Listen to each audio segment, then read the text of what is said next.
everybody. Thank you all for coming to my event. To kick things off here, I've got a fun little interactive activity that I'm going to have you all participate in. So you're all sitting, probably with people you came with, which is great, but if you look on the table, there are a variety of poetry quotes around the table. And what I want you guys all to do is get up and walk around, read a couple different ones of them. We should have enough for everybody. If we don't happen to, maybe pair up with somebody, again, somebody you came up with or came with, or maybe someone you don't know. But once you find one that really speaks to you, that you feel like you identify with, I want you to take that quote, that note card. You're going to keep this note card for the rest of this talk, because this is also your personal note card to write on the back of as we go. But take that note card, share it with somebody around you, talk about why you picked that one. I'll give you guys about 5 minutes to get started. So, go ahead. Does anyone want to share what they liked about it? Aaron? Okay, so mine is from Mary Oliver, and it says, "Tell me, what is it you plan to do with your one wild and precious life?" Which I like because, I don't know, it also has broader implications for, it could, if you think of nature when you hear this, I think that makes sense. I do too. So it's like, what do you do with your one wild and precious life? Maybe some things can make it a little bit better, like environmental things or this. Yeah. Seeing yourself as a part of nature. Yeah. Anyone else have one they want to share?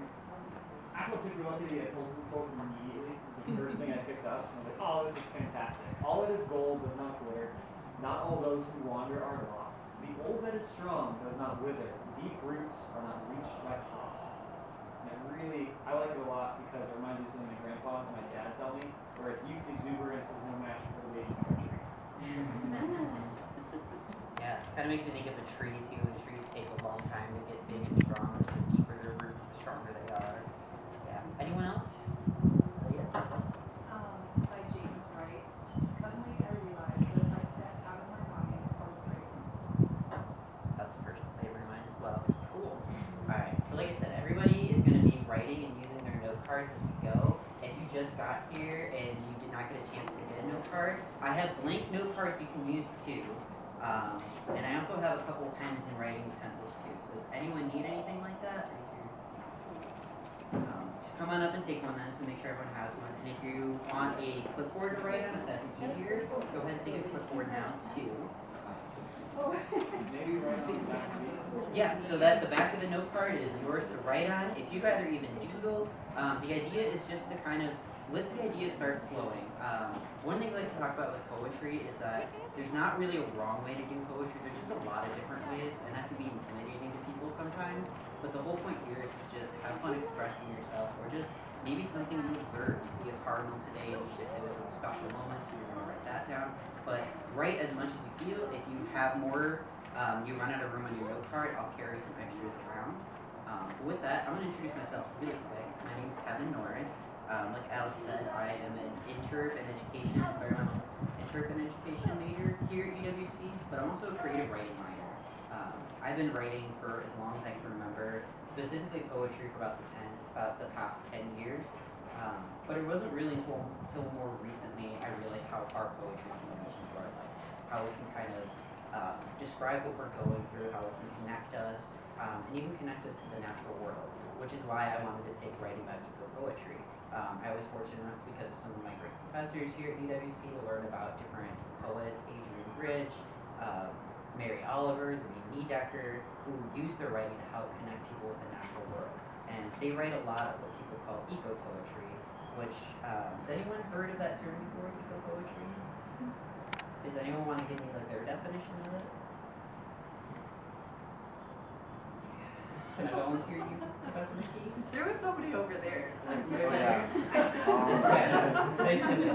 I was just kind of thinking, maybe, for lack of a better definition, a means for people to, through words and their own experience, kind of reflect on their connection to nature. Yeah, that's a really good way of putting it. It's that connection to nature. It's also a personal reflection. There's different parts to it. There's two definitions I really like. One is EcoPoetry is nature poetry that has designs on it, that imagines changing the way we think, feel, and act in the natural world. That's from the Poetry Foundation. And then this other one is that EcoPoetry orients you in place, brings alive local landscapes through stories and creative imaginings. So with that, thinking of place, I want you guys to start thinking about home, where you came from, what were some of your first experiences with nature, and just how did that define your current relationship with nature. And with that, we're going to walk to our first stop. So like I said, if anyone needs any extra writing utensils, pens, anything, go ahead and you can grab one or let me know. I'm going to take these with us just so we have them. You can also grab a clipboard. We're going to walk something like a half-ish mile, so if anyone has any mobility issues or just needs us to slow down at any point, please don't be afraid to speak up. We're going to go to the left, though. We're going to go to this back deck over here. This happens every year. All of us.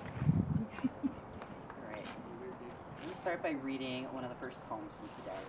This one is called 20 Minutes in the Backyard by Albert Rios. The house sparrow flies to the ground to get the seed that has fallen from the feeder. In doing so, it flies through a bit of spider web, which works as something like a phone call to the spider, who then answers with a hello. Careful and very quiet, but nobody is there. This happens a lot to spiders. It makes them grumble about the neighbors, who walk across the spider's curious lawn, but the complaint is hollow. Sometimes, someone is indeed there, a fly or moth, any number and manner of very small beast. They try to run away but are tripped up by the thin, long fingers of the web. The small thing quivers, asks politely, please, to be let go, followed by a sincere apology. But a spider does not have ears.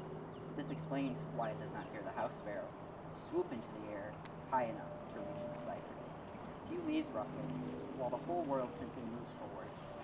This is the Saturday business of the immense backyard conglomerate at work. If one listens, one might hear the great bustling city of it all, the small sirens and screams, the caterpillars backing up, the geckos at their mysterious wings. So I like reading that one because I feel like it's an invitation to explore the spaces around us, our backyard. When we walked over here, I asked you guys to think about where you're from, how that maybe influenced your relationship to the natural world. Does anyone have an example they want to share? Something? Oh, I see your hand. So I don't exactly live like near nature, but one of my friends goes a lot. Yeah. And we go to a botanical garden, and I saw 4 black bears. Whoa. Because we went to this lovely beach. That's right really by the other one. Yeah. That's a really cool experience. Anyone else that would want to share? Lydia?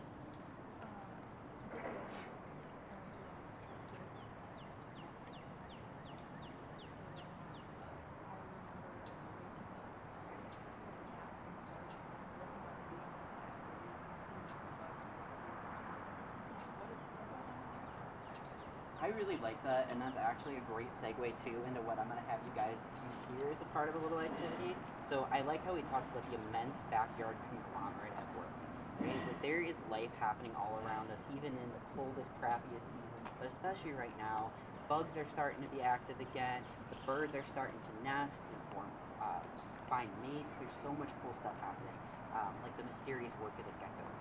So for the next 5 minutes, I want you guys to just think about some immense mysteries at work, and that could be by just walking around the space over here or just sitting where you're at and talking with somebody, but try to jot something down on your note card, some kind of mysterious work or something cool you've seen in nature. It could be a bird looking for a bug on a tree. It could even be a bud starting to form on one of the trees over here. I'll give you guys about 5 minutes and we'll come back and do some more sharing.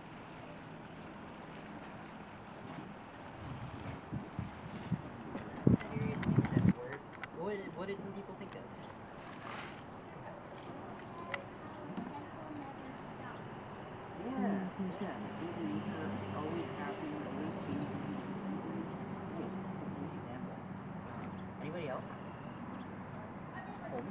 I was thinking about my back steps and how there seems to be something living behind them, and I wrote a little thing. Soil suddenly piled appears overnight in the gap behind the back steps. My dog suggests it must be voles making a miniature home as he shoves his oversized snout in their newfound front door. Cool. Oh, that's good. That's good. I like that. I can read it again. again real quick. Yeah, Sorry, no, nice. no, no. Stand up or whatever you gotta do. It's worth repeating. Soil suddenly piled appears overnight in the gap behind my back steps. My dog suggests it must be voles making a miniature home as he shoves his oversized snout in their newfound front door. I think it is voles. I've seen it. I like that because it's so true though, right? We oftentimes don't always see things in nature, we just see the evidence of it behind it. Piles of dirt, sometimes it's a pile of seed shells that birds are at the bird feeder, things like that. So that's one of the things I really like about eco-poetry is because it's another way we can kind of appreciate and look at the natural world. It kind of enhances our way of seeing things around us. I kind of forgot to say this earlier, but we have three main things we're going to talk about regarding eco-poetry. The stop is kind of that first one. It's about how we can really kind of focus in on the natural world. We can use poetry to kind of build community with the natural world. But the other thing we're going to talk about the next stop is how we can also use it to dial in that sense of wonder. When we see really cool things and it kind of stops us in our track. And then after that, we'll get to one last stop where we'll talk more about how do we document these experiences. But now that we're going to head to stop number 2, which is a little bit further down the trail, we'll be walking for a few minutes. So if anyone does have anything else they want to share on the walk, come on up and talk to me or talk to the people around you. But I want you to think about that word, wonder. What do we think of when we hear that word? What does it make us think of? What are maybe some moments we've experienced a sense of wonder in nature? So I'll head ahead of everybody. If you guys just want to follow me, we're going to head down the boardwalk. I'm going to read a couple shorter ones. This is by a poet named Wayne Niedecker. He was from Wisconsin. Get a load of April's fabulous frog rattles. Load in freight cars in the night. My Life by Water. Here, spring's first frog, or bird, out on the cold ground, giving muskrats, gnawing doors to wild green arts and letters. Rabbits raided my lettuce. One boat, 2, pointed toward my shore. Did birds start? Weed drift of the soft and serious water.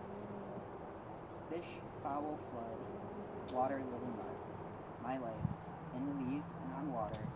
My mother and I, born in swale and swamp and swim to water.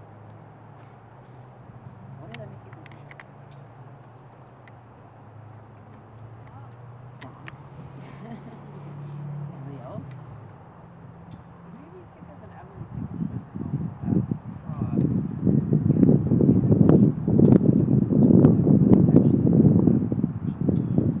Yeah, I think that's cool. It's cool finding those connections. I like this one because to me it really helps us tune into our kind of sense of place. And that's something that poetry can really help us do. It helps us kind of remember these really important experiences we're having. That one goes to nature. Oh, don't do it. Don't That's do okay. It was just a bookmark. It'll biodegrade.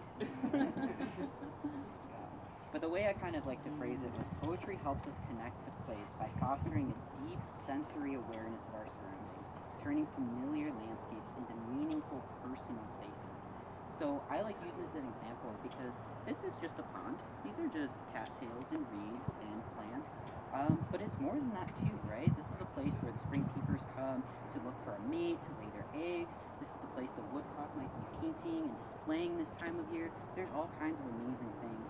And using poetry to really kind of key in on those details really helps dial in our sense of wonder and what we're really connecting to in these really unique natural spaces.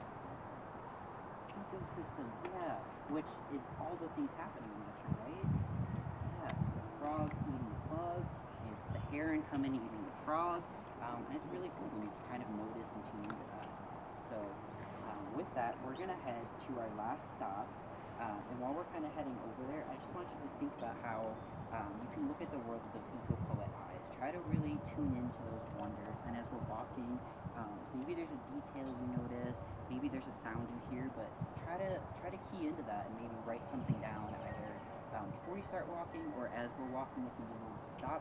We're going to head a couple hundred feet up the trail, but there's a tree house up there, and that's where we'll stop. So if I get ahead of you or anything, or you get ahead of me, vice versa, we'll all just kind of meet up there. Sound good?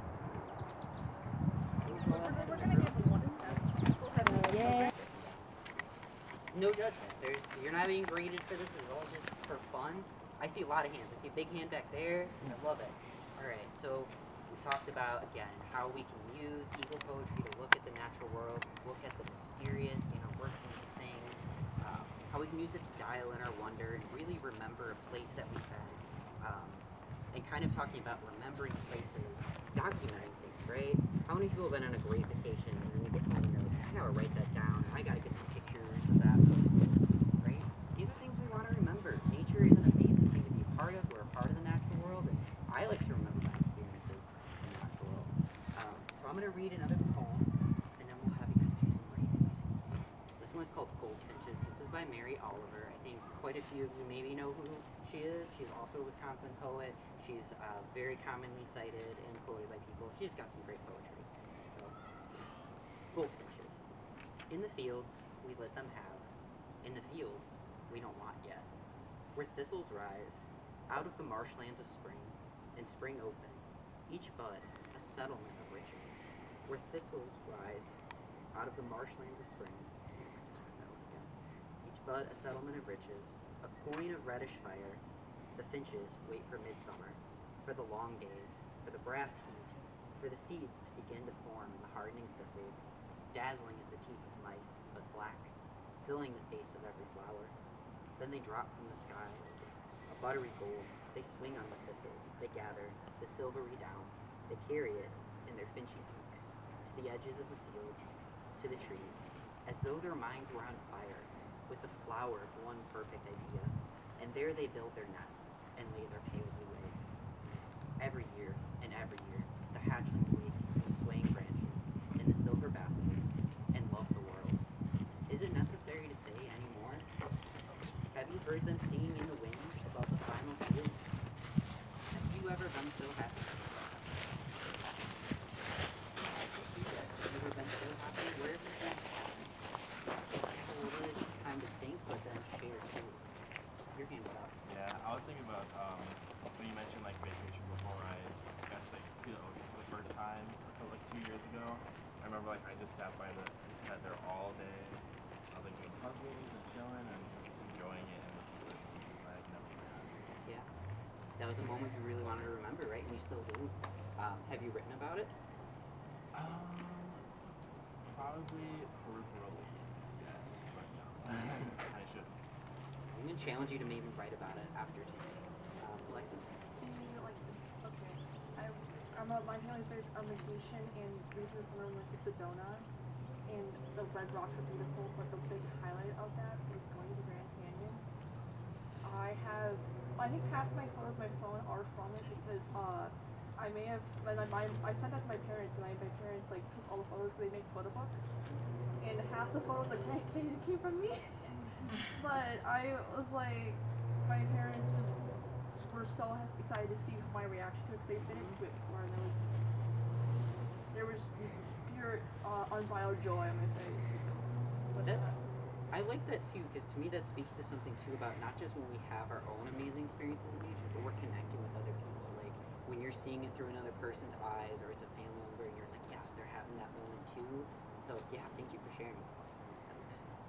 So that poem made me think about when goldfinches visited all my sunflowers in my garden, and were just, had their faces in the flower, like it said in the poem, and that is, I don't know, I love my garden at home, and I think that that's where I'm happiest, and it's really beautiful that poem triggered those memories. Love that, thank you. Anybody else? Yeah. I've been on many vacations, but one of them that I remember is the Grand Canyon. And I remember we were standing on this ledge, and it looked like a painting. It was so big, it looked like a painting, and it looked like fake. Yeah. We were like, oh my god. Yeah, that's a great example. Alright, so we talked about a lot of different things today. You guys have been doing great, just engaging with our surroundings, engaging with each other. I'm going to give us like a minute or two just to let you write or think, or maybe you want to go stand off the trail and just look up at a tree, something like that. Because we're getting close to the end of the talk, unfortunately, which means I have to let you go. But one of the things I am challenging us to do is try to write something down. And I think sometimes that's the hard part. We feel inspired in our day-to-day, but how do you turn that inspiration into something tangible? You had a question? Well, you said write it down. I'm going to call you supercalifragilisticexpialidocious, and I don't know if I would spell it right. Interesting, the song you just Okay. Well, and that works too. Or you can just write super Cali, just for short. Many things. Yeah. But so like an example I would just give, like sometimes I'll admit this, I'm a student, my semester's been very busy. And so like just one little line I kind of wrote to myself the other day was, feeling low, saw the cardinal on the pine branch, felt better. It seems simple, but that's what a poem can be. It can be this huge long thing that conveys a really big message, or it could just be something that shares what you're feeling that moment. But I want you guys to try to write a little bit more down, and we'll head to our last stop and wrap this up. Thanks for just being such a great audience.